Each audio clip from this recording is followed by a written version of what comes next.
আসসালামু আলাইকুম। কফ বা কাশি এই সমস্যায় অনেকে জর্জরিত হয়ে যায়।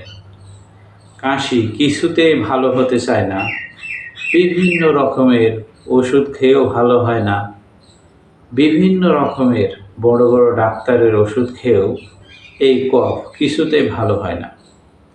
কফ মূলত ফুসফুসের একটা রোগ। ফুসফুস সুস্থ থাকলে এই কফ হয় না। তবে কফের একটা খুবই গুরুত্বপূর্ণ একটা উপায়ের কথা আমি বলে দেব। এই উপায়টা যদি আপনারা অ্যাপ্লাই করতে পারেন, তাহলে এই কফ যত কঠিন কফই হোক না কেন, ইনশাল্লাহ সে কফ ভালো হয়ে যাবে।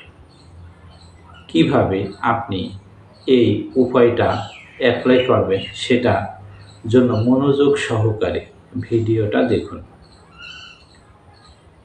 এই কফ ভালো করার জন্য আমাদের দরকার হবে ফিটকিরি। ফিটকিরি এটা আপনি মুদি দোকানে পেয়ে যাবেন। মুদি দোকান থেকে আপনি ফিটকিরি কিনে এনে এই ফিটকিরি ভাজতে হবে। এই ভাজারও কিছু প্রক্রিয়া রয়েছে।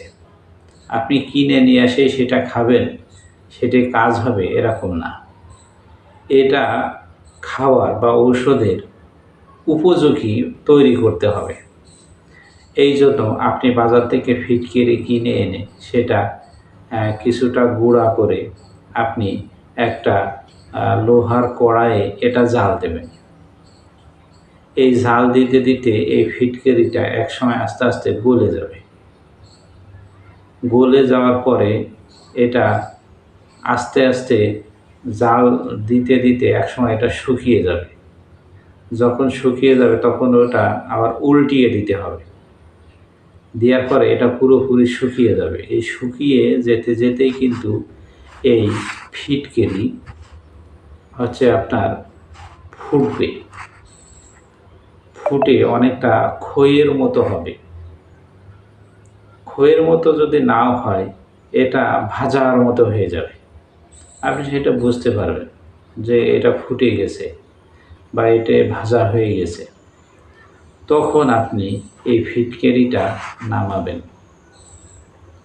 নামানোর পর এটা যখন এটা ঠান্ডা হয়ে যাবে, তখন ওর সাথে আর একটু গুঁড়ো করে, ওই ফিটকিরিটা গুঁড়ো করে কাঁচের পাত্রে এটা সংরক্ষণ করে রাখতে হবে।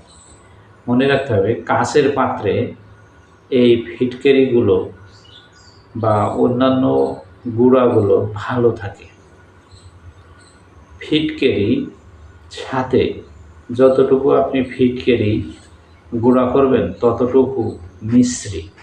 এই মিশ্রি আপনি মুদি দোকানে পেয়ে যাবেন।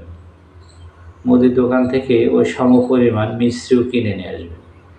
মিশ্রি কোনো কিছুই করা লাগবে না। মিশ্রি গুঁড়ো করে আপনার ওই ফিটকিরির সাথে এটা মিক্সার করতে হবে। ফিটকিরির সাথে এটা মিক্সার করার পর এটা খাওয়ার উপযুক্ত হবে। ফিটকিরির সাথে এটা মিক্সার করার পর এটা খাওয়ার উপায়গুলো আমি বলে দিচ্ছি।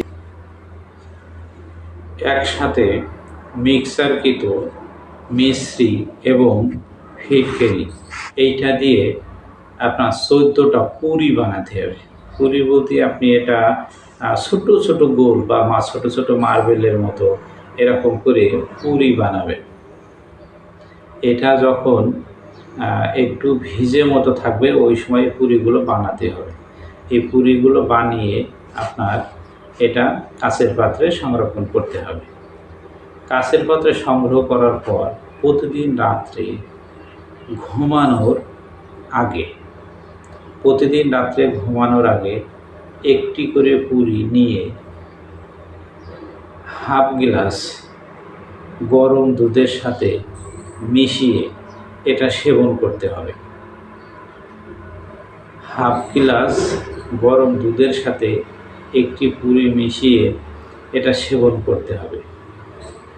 7 দিনের ভিতরে আশ্চর্যজনক পরিবর্তন আপনি লক্ষ্য করবেন। কাশি কিভাবে ভালো হয় তার জ্বলন্ত একটা প্রমাণ আপনি এই উপায়ের ভিতরে পেয়ে যাবেন।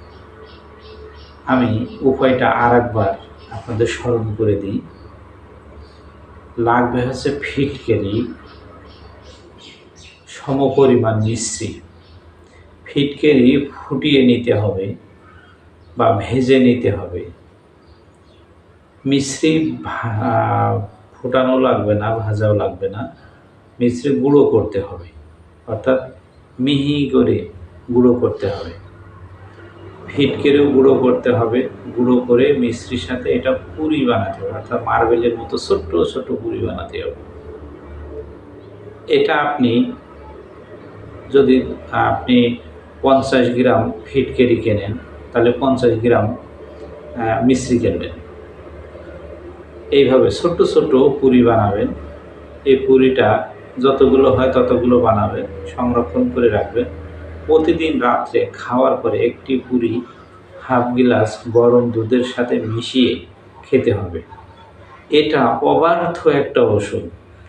কাশি নিবারণের জন্য এটা যে কত কার্যকর একটা ওষুধ, আপনি অবাক হয়ে যাবেন। আমাদের ভিতরে অনেকে আছে যারা কাশি কিছুতে নিবারণ করতে পারে না। বিভিন্ন ডাক্তারের কাছ থেকে দামি দামি ওষুধ খেয়েও আপনি কাশি কিছুতে ভালো করতে পারছেন না। আমি তাদেরকে বলবো, আপনি এই পদ্ধতিটা অবলম্বন করে এই ফিটকিরি এবং মিশ্রিত এই পুরি দুধের সাথে মিশিয়ে খান। ইনশাল্লাহ আপনার কাশি নিবারণ হয়ে যাবে।